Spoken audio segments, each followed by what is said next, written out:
Hola, ¿cómo estás, hermano? Dios te bendiga. Qué gusto y qué honor poder estar compartiendo la palabra nuevamente con todos ustedes. Recuerda, ya en tu casa donde tú te encuentres, el Señor tiene grandes y poderosas bendiciones para tu vida y para tu familia. Decláralo en el nombre de nuestro Señor Jesucristo. Amén. Acompáñame a hacer una oración allí en tu casa. Vamos a ponernos en manos de nuestro Señor y a darle gracias y decirle: Padre poderoso, amado Rey, gracias, Señor, por este tiempo que nos regalas, Señor, por este tiempo que nos permites estar reunidos, Señor, para escuchar tu palabra, para honrarte, para agradecerte, Señor, todo lo que haces en nuestras vidas. Gracias te damos, Señor, por la palabra que hoy vas a poner en nuestro corazón y en nuestra mente, que sea una palabra llena de conocimiento, Padre, para poder seguir caminando conforme a tu voluntad, Señor, y no conforme a la voluntad de nosotros. Espíritu Santo, que lo que has preparado el día de hoy, Señor, sea de gran bendición. Que tú seas el que dirija, el que enseña, el que dirige en este momento, el que nos conduce por los caminos de luz de nuestro Señor y nos lleva a conocer más la voluntad de nuestro Padre. Te damos gracias por lo que vas a hacer el día de hoy y nos ponemos en tus manos y te lo pedimos en el nombre poderoso de nuestro Señor Jesucristo. Amén. Vamos a comenzar, hermanos, un nuevo mes, un nuevo tema, y los temas que vamos a estar predicando todos mis hermanos y yo van a ser relacionados a que nos esforcemos hasta el límite. Y el título de esta prédica se llama: Señor, crea en mí un corazón limpio. Salmo 51:10. Y lo primero que deberíamos preguntarnos al leer este versículo, o el porqué de este versículo que está en este título, es por qué razón el salmista estaba clamando porque el Señor creara en él un corazón limpio. El que escribió este salmo fue el rey David, y lo hizo después de haber pecado junto con Betsabé. Él se encontraba arrepentido de haberle fallado a Dios, de haber cometido adulterio, y él se sentía sucio, que su corazón estaba sucio, y es por eso del clamor de él al pedirle al Señor que creara en él un corazón limpio. Y yo creo que es un clamor que muchos de nosotros a lo mejor también deberíamos de hacérselo al Señor. Tal vez en nuestro corazón también hay esa mugre, esa suciedad, hay oscuridad en nuestro corazón, porque a lo mejor estamos viviendo de una manera no agradable a Dios. O tal vez hay algo roto en nuestro corazón y se ha oscurecido nuestro corazón, y es necesario muchas veces clamarle al Señor para que Él lo arregle. Él tiene el poder de arreglar nuestro corazón y de crear un corazón limpio en nuestras vidas. Pero para lograr eso, también nosotros debemos de esforzarnos para poder agradar al Señor en todo lo que hagamos. Vamos a ver qué nos dice la palabra el día de hoy. Vamos a meternos a la palabra con respecto a este tema. Y primeramente quisiera que me acompañaras a leer el libro de Proverbios, capítulo 21, versículo 2. Y dice la palabra del Señor lo siguiente: todo camino del hombre es recto en su propia opinión, pero el Señor pesa los corazones. Vamos a hacer un análisis de este versículo y vamos a dividirlo en dos partes. La primera parte dice: todo camino del hombre es recto en su propia opinión.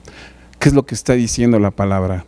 Que desde mi forma de ser, desde tu forma de ser y desde tu punto de vista, todo lo que hago está bien, es correcto, me conduzco correctamente.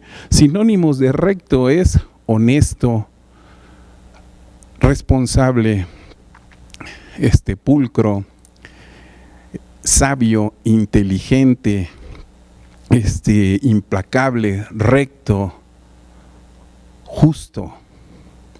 Eso es desde mi punto de vista, y esos son los sinónimos de rectos. Y desde el punto de vista del ser humano, yo puedo decir que camino de esa forma. Pero el Señor va a pesar el corazón de cada uno de nosotros, va a ponerlo en una balanza, y Él va a determinar si realmente tú eres justo, si realmente tú eres honesto, si realmente tú eres una persona que camina rectamente en su vida. O no, pero de Él depende, no del ser humano, sino de nuestro Dios. Y Dios escudriña y ve el corazón de cada uno de nosotros. ¿Por qué está hablando del corazón o por qué el Señor pesa el corazón del hombre? ¿Qué hay en el corazón del hombre, hermano? En el corazón del hombre, recordemos que están los sentimientos, las emociones, las vivencias, lo que nos ha pasado, nuestros estados de ánimo. Y también recordemos que dice la Escritura que en el corazón nacen los pensamientos.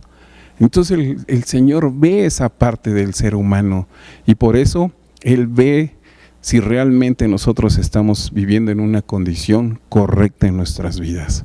Pero el Señor nos hace una advertencia acerca del corazón y nos hace esta advertencia porque si nosotros estamos confiando en el corazón nos puede estar engañando. Haz de cuenta que el corazón nos hace ver las cosas diferentes. Aunque tengamos ojos, muchas veces los ojos nada más sirven para ver la luz o la creación del Señor, pero cuando los cierras hay oscuridad. Y muchas veces con lo que realmente estamos viendo es con el corazón. Y por eso nos hace el Señor la siguiente advertencia acerca del corazón. Si me acompañas a leer Jeremías 17:9, engañoso es el corazón más que todas las cosas y perverso, ¿quién lo conocerá? Yo, Jehová, es que escudriño la mente y que pruebo el corazón para dar a cada uno según su camino, según el fruto de sus obras. Como te decía, el que escudriña la mente y el corazón es el Señor, es Dios. Y Él es el que va a determinar cuál es el camino que estamos siguiendo cada uno de nosotros, cuáles son las obras que estamos haciendo cada uno de nosotros. Y dependiendo de esas obras y lo que Él vea en nuestro corazón, nos dará el fruto que corresponda a esas obras, esos frutos espirituales, esos frutos que el Señor está dispuesto a darle a toda su creación, a todos sus hijos. Pero para obtenerlos debemos de esforzarnos para poder alcanzarlos, poder cambiar nuestra forma de vivir. Y si vivimos conforme a la palabra del Señor, obedeciéndolo, Él está dispuesto a darnos esos frutos, esas bendiciones que son amor, paz, gozo, paciencia, benignidad, bondad, fe, mansedumbre, templanza. Entre tales cosas, dice la Escritura, no hay ley. Esos frutos que nos hacen crecer en el ministerio del Señor, el ministerio de salvación, son los que el Señor quiere darnos a cada uno de nosotros. Pero para eso probará el corazón del ser humano y lo pondrá a prueba dependiendo de cómo Él lo determine, cuál es el plan que tiene para cada uno de nosotros y lo que Él encuentra en el corazón del ser humano. Pero nos hace una advertencia ahí acerca del corazón. Si te das cuenta, dice, engañoso es el corazón más que todas las cosas y perverso, ¿quién lo conocerá? Nos hace esa pregunta. El único que lo puede conocer es nuestro Señor. Pero ¿por qué nos dice que nos engaña el corazón? Muchas veces podemos estar viendo algo y depende de las emociones o de nuestro estado de ánimo que podamos interpretar esa situación o lo que estamos viendo en ese momento. Y vamos a dar 2 ejemplos rápidamente para poder entender un poco más cómo muchas veces con el corazón vemos y juzgamos o con el corazón determinamos qué es lo que estamos viendo. Así es que te voy a manejar una escena primeramente. La escena es una mujer que está esperando al marido, que está haciendo la cena con mucho amor y tienen un hijo de 3 años, el cual al escuchar que su papá va a llegar a casa en la noche, comienza a brincar en el sillón, muy gozoso, muy alegre, porque su papá está a punto de llegar. Esa es la escena. Ahora vamos a verlo de 2 tipos de enfoques diferentes. El primero, el Señor es un vendedor, el cual está en cierre de mes y le pagan por comisiones y al completar él su meta recibe un bono adicional. Esa es la situación que va a pasar en ese día. Bueno, él sale muy temprano ese día sabiendo de que tiene que llegar a su meta. Tenía una cita con un cliente temprano, llega puntual a la cita, puede cerrar el negocio y con esa venta que cerró, él llega a su meta y su comisión está garantizada, pero aparte un bono que le van a dar. Cuando logra esa meta, presenta los números a su jefe al verlo lo felicita y delante de todos sus compañeros extiende esa felicitación. Él se pone contento y feliz de haber alcanzado la meta y de que esos recursos servirán para compromisos que tiene en su hogar. Curiosamente, ese día a la hora de la comida, al restaurante que va, prepararon la comida que a él más le gusta y la disfruta. Regresando al trabajo, cierra su día, entrega su trabajo correctamente y todavía cuando se va, el jefe le extiende nuevamente la felicitación. Qué bueno, qué bien que vas por ese camino, a echarle ganas el mes que viene, porque a lo mejor podemos ascenderte. Él se va feliz ese día. Curiosamente ese día no había tráfico de regreso. Llegando a su casa, encontró un lugar muy cerca de su casa donde pudo estacionar su carro y cuando entra a la casa, al ver a su esposa que le está preparando la cena y ver a su hijo con esa alegría y ese gozo, cuando él llega, va y lo abraza y le da un beso. Eres mi príncipe. Y a su mujer, gracias mujer por los alimentos que me estás dando. Esa misma escena vamos a verla de otra forma. El marido, ese día que tenía que cerrar la venta, se le hizo tarde por estar viendo a lo mejor a la selección mexicana, los festejos, se durmió tarde, se le hizo tarde y se acordó cuando se despertó que tenía que cerrar una venta muy importante para poder alcanzar la meta. Camino al trabajo, había tráfico, estaban cerrando las calles y él llegó 1 hora tarde a su trabajo, motivo por el cual no pudo cerrar al cliente. Por más que le insistió al cliente, el cliente al ver la responsabilidad de la compañía ya no quiso invertir y él todo el día trató de pasar buscando clientes que pudieran comprarle para poder cerrar la meta y alcanzar la cuota que él tiene. No lo pudo hacer. Lo mandó a llamar el jefe y le dio una regañada por no haber logrado la meta que ya tenían calculada para llegar a los estándares que habían pedido. Curiosamente, el regaño lo hizo delante de sus compañeros, los cuales casi todos lograron su meta. Él se sintió mal, incómodo consigo mismo, enojado con lo que le pasó, todo por haberse desvelado. De lo mismo que estuvo ese día tratando de cerrar todos los clientes. Cuando fue a comer, ya no alcanzó comida y nada más le hicieron una torta, pues todavía llegó más molesto porque no se la comió a gusto. El chiste que cuando sale del trabajo salió de malas. Ese día de regreso a casa estaba lloviendo y había un tráfico enorme. Al llegar a su casa no encontró lugar cerca donde estacionarse, tuvo que dar 2 vueltas a la glorieta para volver a encontrar un lugar.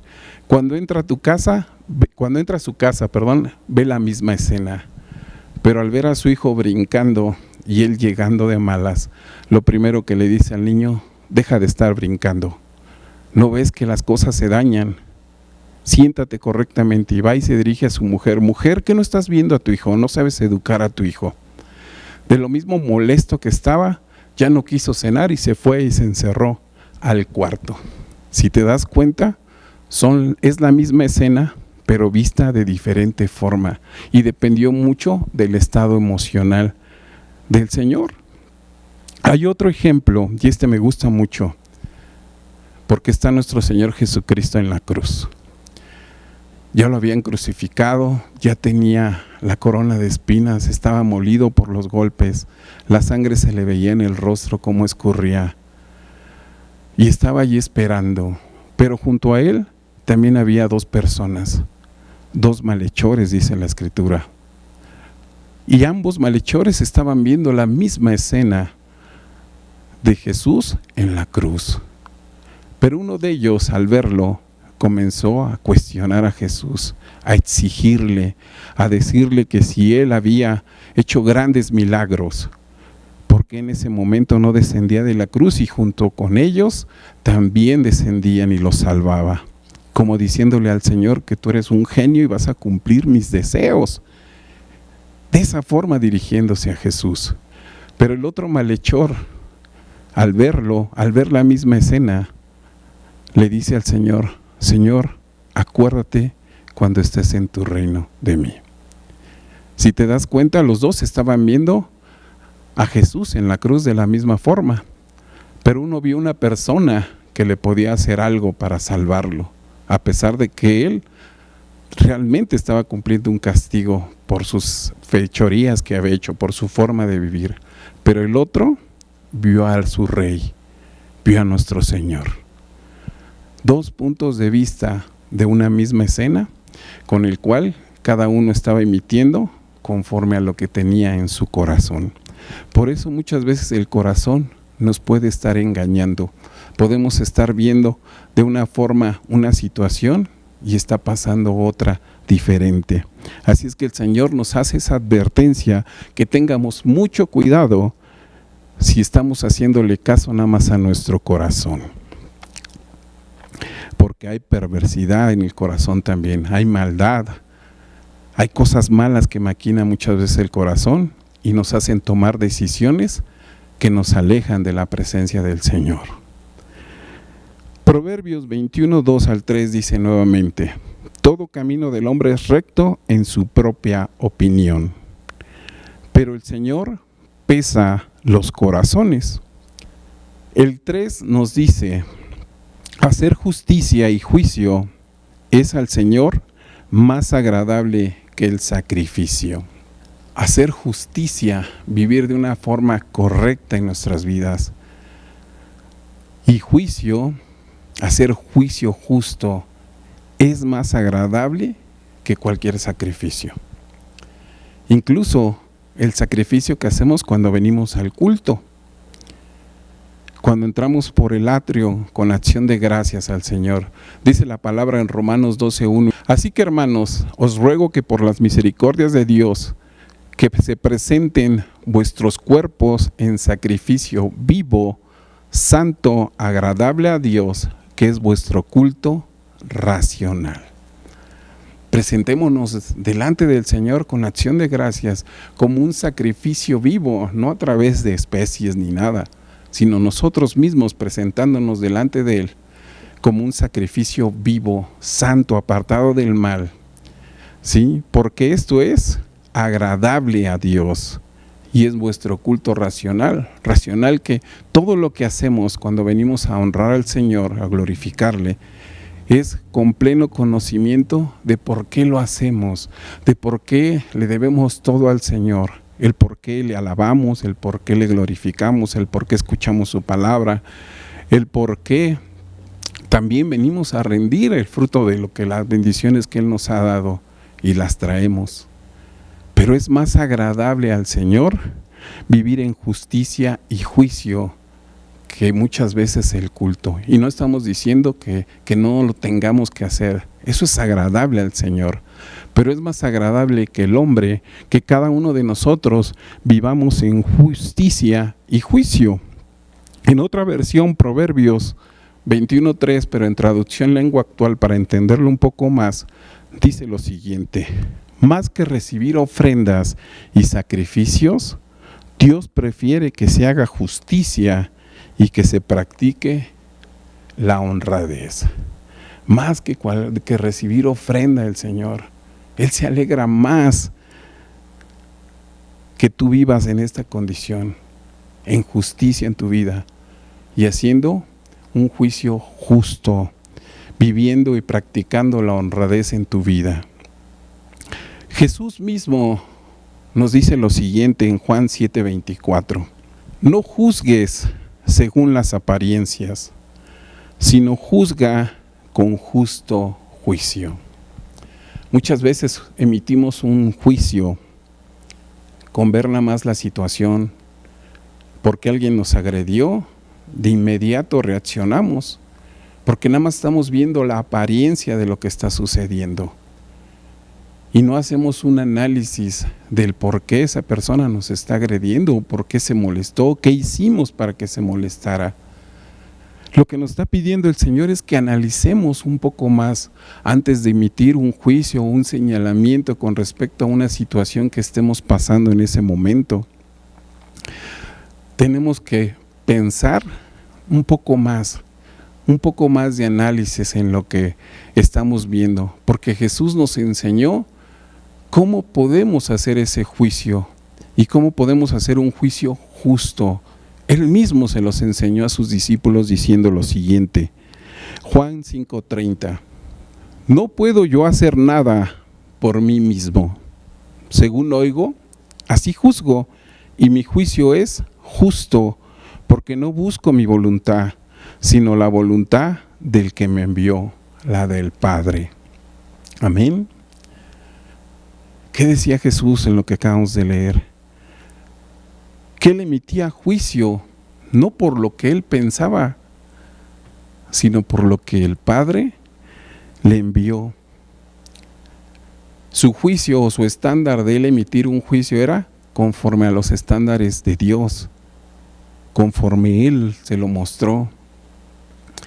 Tú pensarías que a lo mejor cuando Jesús estuvo en la tierra en la condición de hombre, Él también tenía un corazón y lo pudo haber engañado, ¿verdad? Pero Él no se basaba en lo que su corazón le decía, sino en lo que el Padre hacía y lo que Él veía hacer al Padre, de esa forma Él emitía un juicio. Y es lo que nos está diciendo a nosotros, que no nos basemos en lo que conocemos, en lo que el corazón nos dice, sino que nuestro juicio sea en base a la palabra del Señor, a lo que el Señor nos ha mostrado.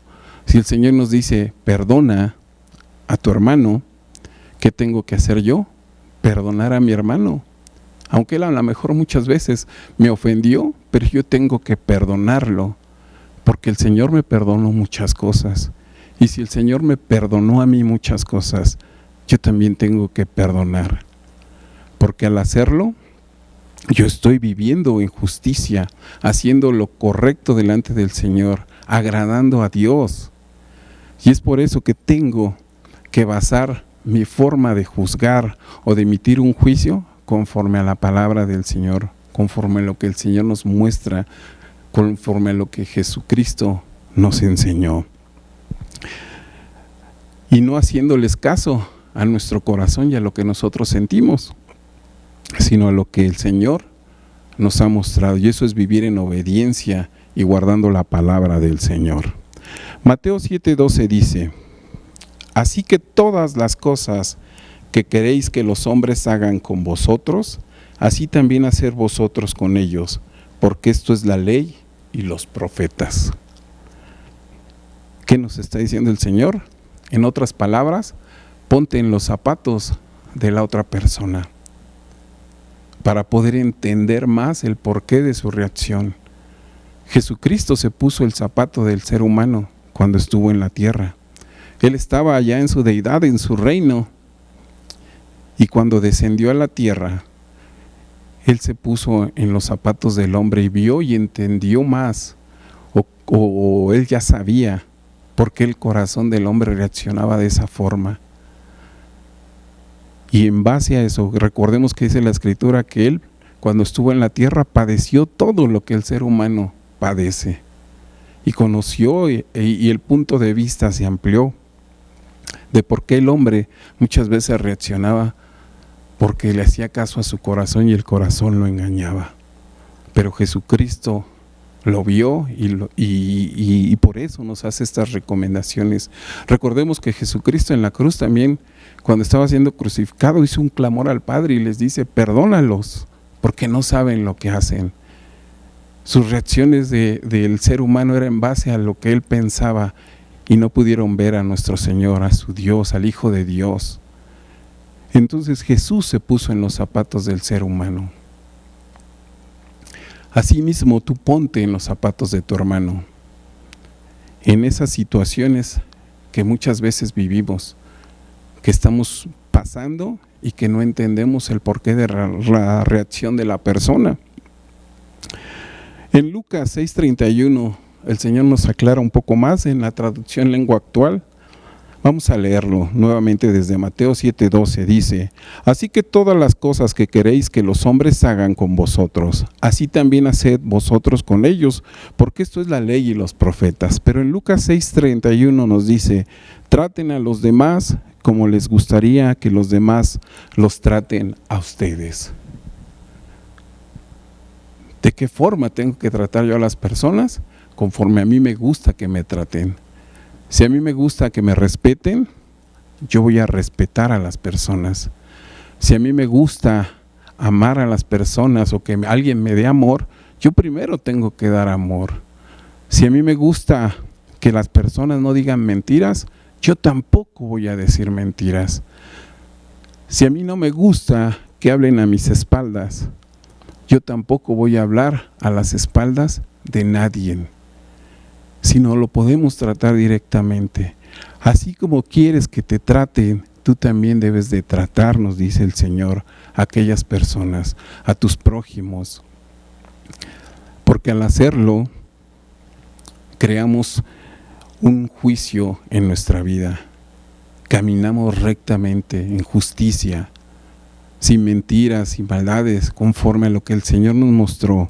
Así es que traten a los demás como les gustaría que los traten. Yo quería compartir de aquí un poco acerca de algo que me pasó hace unos días, que venía en el trabajo con una pasajera, y ese día nos tocó un bloqueo, y estaban allí las madres buscadoras. Y en la plática salió del motivo de el tráfico que se hacía cuando estaban estos bloqueos y pues teníamos que rodear y perdíamos mucho tiempo. Y la pasajera me comentó esto y te lo quiero compartir porque tiene que ver más o menos con esto de ponernos en el zapato de los demás. Ella me comentaba acerca de que ella se molestaba cada que encontraba esa marcha de las mujeres, porque casi siempre eran camino a su trabajo, y se molestaba tanto porque ella decía: yo entiendo que tienen derecho a reclamar o a exigir algo, pero ¿por qué lo hacen en estas calles? Dice: ¿por qué no van directamente a la Secretaría de la Mujer o allí a gobierno y ahí hacen su plantón? Pero no, se tienen que poner aquí en la calle y nos pasan a perjudicar a todos los demás. Dice: yo ya van varias veces que llego tarde a mi trabajo y me regañan y tengo que estar rodeando y me molesto, pero ya no lo hago, porque entendí hasta que me pasó a mí, hasta que le pasó a mi familia.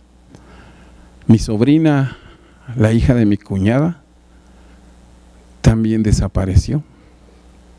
Tiene 8 meses que había desaparecido. Y veo a mi cuñada, todo lo que está sufriendo. Pasa horas y horas en la puerta esperando, angustiada, sin saber si su hija ya comió o en dónde está. Muchos días lleva sin dormir, mucha inquietud e intranquilidad en ella. Ha adelgazado mucho, sufre todos los días al no saber dónde está su hija. Y siempre tiene la esperanza de que la va a encontrar. Y ha ido a gobierno, al Ministerio Público, pero no le hacen caso y sigue sin aparecer su hija. Si usted la viera y me viera a mí, somos de la misma edad. Pero ella parece una mujer como de 60 años. Imagínese lo que está sufriendo, lo que está padeciendo. Todo ese dolor y todo eso de no saber dónde está su hija. Yo ya entiendo a todas esas mujeres, hoy entiendo a todas esas personas que no saben dónde están sus hijos, que buscan y buscan tratando de hallarlos. Hoy le pido a usted que cuando tenga la oportunidad y reciba una alerta Amber por medio de sus redes sociales, transmítala. Y yo te hago esa invitación, hermano, el día de hoy. Cuando tú recibas una alerta Amber de alguien que está extraviado, transmítela a tus conocidos. Tal vez alguno pueda ayudar en algo o haya visto a estas personas. Pero es una forma de nosotros también ayudar, viendo la necesidad. Dios nos dijo que tuviéramos misericordia y Él tuvo misericordia de nosotros. Y es una forma de ayudar. La mujer que te estoy diciendo me comentó eso. Y me decía, oye, entiendo a estas mujeres. Y aunque esté el bloqueo, ahora ya no me molesto. Simplemente, pues vamos a tener que rodear. Y vamos a tener que buscar la forma de llegar. Pero ya sin molestarse con las personas. Porque hoy entiendo el porqué de su lucha y el porqué de ese anhelo de poder encontrar a su ser querido. De cierta forma, lo que hizo esta mujer es conocer cómo se ve esa situación en los zapatos de la otra persona. Y es lo que yo te decía con respecto a lo que la palabra nos mostró en esta ocasión. Pongámonos en el zapato de la otra persona. Si hay alguien que está ofendiéndonos, agrediéndonos, muchas veces pongamos a analizar un poco más esa situación y pongámonos muchas veces en sus zapatos de ellos para poder tener un mejor juicio y hacer un juicio justo en nuestras vidas. Claro que va a ser difícil y que va a ser un esfuerzo, porque muchas veces las emociones o lo que el corazón nos dicte es diferente. Pero si lo hacemos conforme a la palabra del Señor, podremos emitir un juicio justo y esto será más agradable a nuestro Señor. Hay otro versículo más, donde el Señor nos da un regalo, una perla a cada uno de nosotros. Y esta perla debemos de guardarla porque nos va a ayudar mucho. Dice la Escritura del Señor que el único que tiene el derecho de juzgar es Dios, ¿verdad? Ni el Padre juzga, sino que eso se lo dejó al Hijo. Y el Hijo juzga todo. Él tiene el derecho de juzgar. Pero muchas veces nosotros hacemos juicio y juzgamos las cosas cuando ese derecho no es nuestro.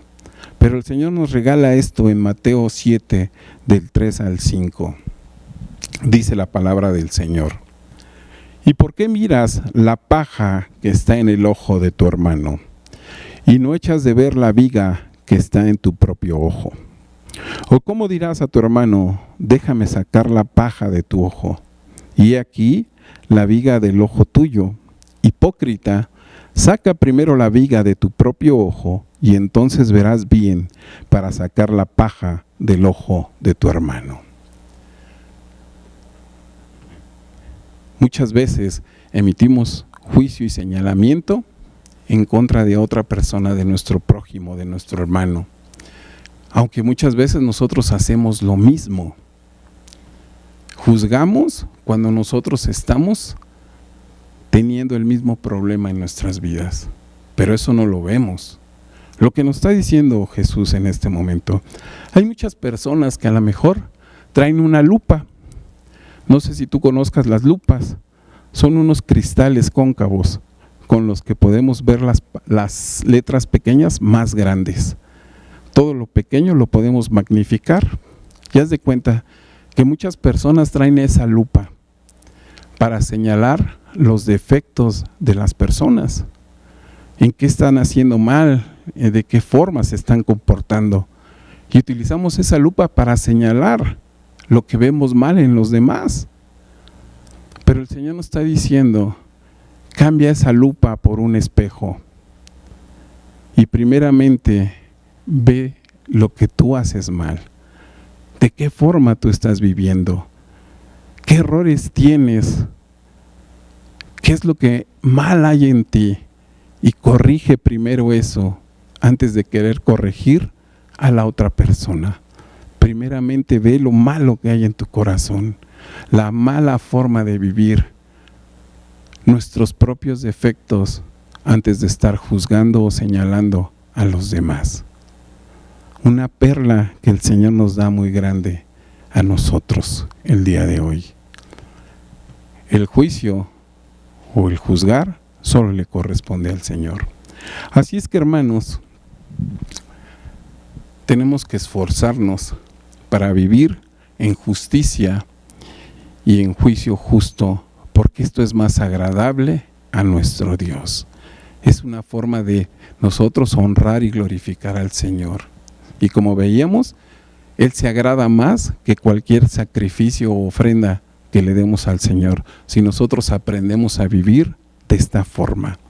Si me ponen, por favor, ya lo pusieron en pantalla, perdón, el título de la prédica, y con esa cerramos. Dice: Señor, crea en mí un corazón limpio. Como te decía al principio, es un clamor que tal vez muchos de nosotros el día de hoy se lo pidamos al Señor. Ahorita que vas a orar allí en tu casa, haz un poco de conciencia de cómo estás realmente el día de hoy en tu vida, y si realmente tienes un corazón limpio. Y si no, pídele al Señor que limpie tu corazón. Vamos a orar, hermano. Cierra tus ojos allá en tu casa y dile al Señor: Padre poderoso, amado Rey, te doy gracias, Señor. Gracias, Señor, por esta palabra que el día de hoy me has regalado, Señor. Que has hablado en nuestro corazón, Padre. Que nos has mostrado la forma correcta en que nosotros debemos de conducirnos. La forma correcta en que tenemos que estar viviendo. Emitiendo, si hacemos juicio, hacer un juicio correcto conforme a tus estándares. Porque sabemos que esto es agradable a ti, Señor. Y te pido perdón, Señor, y me arrepiento delante de ti, Señor, porque a lo mejor también estoy viviendo en oscuridad, porque a lo mejor tengo un corazón sucio, Señor, porque a lo mejor tengo un corazón que está en el fango, Señor, y me he conducido conforme a lo que mi corazón me dicta y mis pensamientos he actuado, Señor, olvidándome de tus palabras, de tus enseñanzas, Señor. Hoy entiendo, Padre, que tú hasta en esto nos ayudas, Señor, a entender cómo debemos de comportarnos, cómo debemos de vivir, cómo debemos de juzgar. Así es que hoy clamo a ti, Señor, pidiéndote: sana lo que no se ve, sana lo que está en mi corazón, Padre. Ayúdame, Espíritu Santo, a poder limpiar mi ser, a limpiar mi corazón, mis pensamientos, porque yo quiero vivir agradándote, Señor. Dejar el pasado atrás y la oscuridad y aquellas cosas que me alejan de ti, Padre. Yo quiero vivir en tu presencia, Señor, exaltándote y glorificándote, pero lo tengo que hacer con mi forma de vivir. Yo quiero esforzarme a lograr eso, Señor, a que cuando tú llegue el momento que estés viendo mi corazón, Señor, que me estés juzgando, puedas encontrar un corazón limpio, una persona que vive rectamente. Pero eso lo vas a determinar tú. Yo te pido, Señor, nuevamente, sana lo que no se ve. Y te lo pido en el nombre poderoso de nuestro Señor Jesucristo. Amén y amén. Dios te bendiga, hermano.